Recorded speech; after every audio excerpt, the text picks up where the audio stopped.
As we say, learn kindness, learn justice, and then learn Kung Fu. The first time I ever saw any martial arts, really, I was actually on the Ed Sullivan show. This was still in very segregated times. And Ed Sullivan, he was the only TV show that would allow black entertainers on. My job transferred me down here to DC, and that's when I began looking for another Kung Fu school and ended up finding Dean Chin's school in Chinatown. Mm-hmm. I found all these elaborate forms, two-person sets, weapons, so I was really intrigued by that. I want to look into this a lot deeper, a lot further, and see where it takes me. Mm-hmm. It was maybe my third or fourth time at the school. Dean Chin walked in, and he said, "Lap Chin?" Dean Chin that day, he was going to show us some techniques from Gun Li.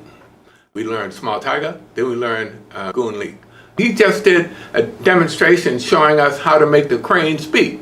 So he moved his hands and made the crane speak like that. Now when I do it, look, my wrist is like 90 degrees. When Sifu Chin did it, the tips of his fingers were almost touching his wrist. I said, daggone, this guy is really flexible. He must have been doing this stuff for a long time.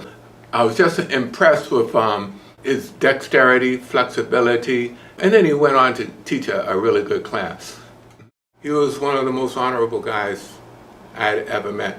One of the most generous people with the vast amount of knowledge that he had about Kung Fu, the lion dance, and the dragon dance. He made all of that come alive to us.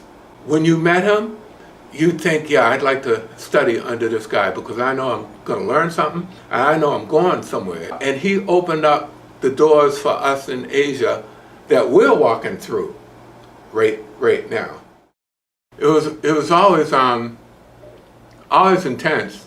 I didn't think you were doing Kung Fu unless you were doing it intense. But Kung Fu is meant to be intense because it's supposed to challenge you in every possible way.